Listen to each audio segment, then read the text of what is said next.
जय श्री राम। आप सबको मेरी राम राम। मैं जगदीश दास हनुमान, प्रभु श्री हनुमान का दास। आप सबको भगवान श्री हनुमान जी की असीम कृपा प्राप्त हो। आप सभी देखने वाले दर्शकों को घर में सुख शांति वृद्धि और बरकत का वास हो। दुआ एक प्रसाद की तरह होती है जो कोई छोटी उम्र का आदमी भी बड़े को दे सकता है। जिस प्रकार कोई बच्चा भगवान को भोग लगाकर बड़ों को प्रसाद बांटता है, दुआ में ऐसी ही तासीर और शक्ति है। दुआ कोई भी छोटी उम्र का बड़े को भी दे सकता है। एक गांव में एक मुखिया रहता था। उस मुखिया ने भगवान से मन्नत मांगी थी कि अगर मुझे पोता होगा तो मैं 101 ब्राह्मण को भोजन कराऊंगा, और उसकी मुराद पूरी हुई। उसके घर में एक पोते ने जन्म लिया। उसने अपने सेवादारों को बुलाया, कहा कि मैंने मन्नत मांगी थी कि अगर पोता होगा तो 101 ब्राह्मण बुलाकर उन्हें भोजन कराऊंगा। मैं दादा बन गया हूँ।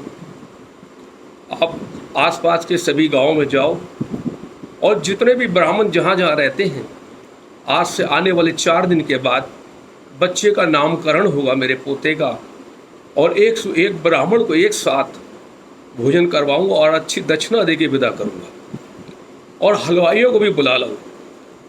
उसने हलवाइयों को भी कहा कि 4 दिन के बाद बच्चे का नामकरण होगा, आप सब लोगों को आना है और इस कार्य को करना है। 4 दिन के बाद वो समय आ गया और दूर दूर गांव से ब्राह्मण आकर वहाँ एकत्रित हुए। मुखिया के पास जगह बहुत थी, खुली जगह थी। 101 ब्राह्मण एक साथ विराजमान हुए, एकत्रित हुए, और उन्हें भगवान के प्रतीक बच्चे की लंबी आयु के लिए हवन पूजन के लिए शुरुआत कर दी गई। उधर हलवाइयाँ बहुत बड़े खुले में खीर बना रहे थे और पुड़ियों का आयोजन कर रहे थे, पुड़ियाँ बना रहे थे, क्योंकि गांव की एक प्रथा है कि एक साथ ही सभी भोजन ग्रहण करते हैं। हलवाइयों का सारा ध्यान पुड़ी में चला गया। पुड़ी बेल रहे थे, खीर भट्टी में रखी हुई थी बनने के लिए।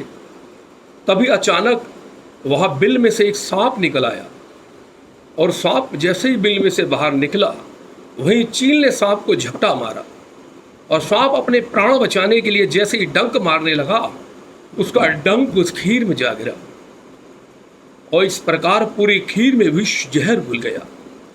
सब के सब अनजान बेखबर इस बात से, किसी को भी खबर नहीं कि इस खीर में जहर मिल चुका है। और ब्राह्मणों ने जैसे ही हवन पूजन पूरा किया, एक साथ 101 ब्राह्मणों को पत्तल में खीर और पूड़ी रखकर एक साथ रख दी गई। सभी ब्राह्मणों का इंतजार था कि सबको पहले परोस के एक साथ पत्तल मिल जाए, तो तभी भगवान को प्रणाम करके एक साथ प्रारंभ करेंगे। जैसे ही सभी ब्राह्मणों ने भगवान को प्रणाम कर और एक एक निवाला खीर का मुंह में लिया पुड़ी के साथ, वैसे ही सब ब्राह्मणों के मुंह से झाग निकलने लगी, वो तड़पने लगे। देखते ही देखते वहां पे सभी ब्राह्मणों को उल्टियां आ गई। इससे पहले कि वो कोई समझ पाते, वैद्य बुलाते, हकीम बुलाते, वहां पर सब ब्राह्मणों ने दम तोड़ दिया। 101 ब्राह्मण मौत हो गई। पूरे गांव में कोहराम मच गया। पूरा गांव की भीड़ में बात आग की तरह फैल गई। सब के सब इकट्ठे हो गए कि मालिक ये क्या हो गया। गांव के मुखिया के घर 101 ब्राह्मणों की मृत्यु। जब भीड़ इकट्ठी हुई तो लोगों की आंखों में बड़ा रोष था। कोई औरत कह रही थी कि ये सरपंच ये हत्यारा है, यही पापी है, इसी पापी ने इतने ब्राह्मणों को इकट्ठा किया। कोई औरत बोली नहीं नहीं, ये बच्चा ही बड़ा भागा है, पैदा हुआ है। इस बच्चे का जन्म लेते ही देखो नामकरण के दिन इतने लोगों को निगल गया। कोई बोला अरे इस हलवाई को मारो लठ से, सच सच बताएगा कि खीर में जहर किसने डाला था। इस प्रकार की तरह तरह की बातें होने लगी। लेकिन थोड़ी देर के बाद जब 101 ब्राह्मण की चिताएं जलाई गई, पूरे गांव की आंखों में आंसू थे इतने ब्राह्मण को एक साथ जलते हुए देखते हुए। बात धर्मराज तक जब पहुंची तो वो भी हैरान हो गए कि यह पाप मैं किसके सर पे लिखूं, उस चील के जिसने सांप को पकड़ा, या उस सांप के जिसके डंक से खीर में जहर फैला। या उस पहले गांव के मुखिया के जिसने ब्राह्मणों को बुलाया। धर्मराज भगवान विष्णु के पास गए, हे प्रभु श्री हरि विष्णु, ये असमय मौत हुई एक साथ ब्राह्मणों की। आपने तो कहा है विधि का विधान है, जो करे सो भरे, परंतु भगवान आप ही बताइए कि 101 पाप का हत्या किसके सर लिखूं? किसने ये पाप किया है 101 ब्राह्मण मृत्यु का? भगवान श्री हरि विष्णु ने कहा कि हे धर्मराज, जो भी प्राणी सत्य को जाने ही बिना किसी और को दोषी ठहरा दे, उसके सर पे एक पाप लिख दो। जिस प्रकार उस औरत ने कहा था कि ये मुखिया ही पापी है, हत्यारा, इसने ब्राह्मण को बुलाया, एक ब्राह्मण की हत्या का पाप उसके सर लिख दिया गया। दूसरी औरत ने कहा था ये बच्चा ही अभागा है, नामकरण के दिन ही इतने लोगों को निकल गया, एक हत्या का पाप उसके सर भी लिख दिया गया।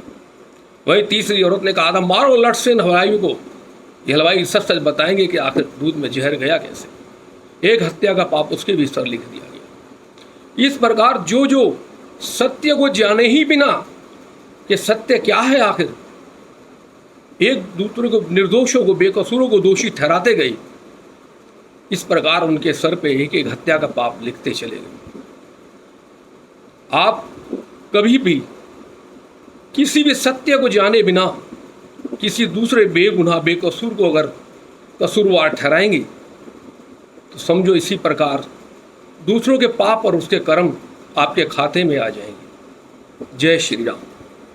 अगर आप कहानी अच्छी लगी तो कृपया लाइक करें, सब्सक्राइब करें, तो मैं आपको और भी सुंदर सुंदर, अति सुंदर, प्रेरणादायक कहानियाँ सुनाऊँ। जय श्री राम।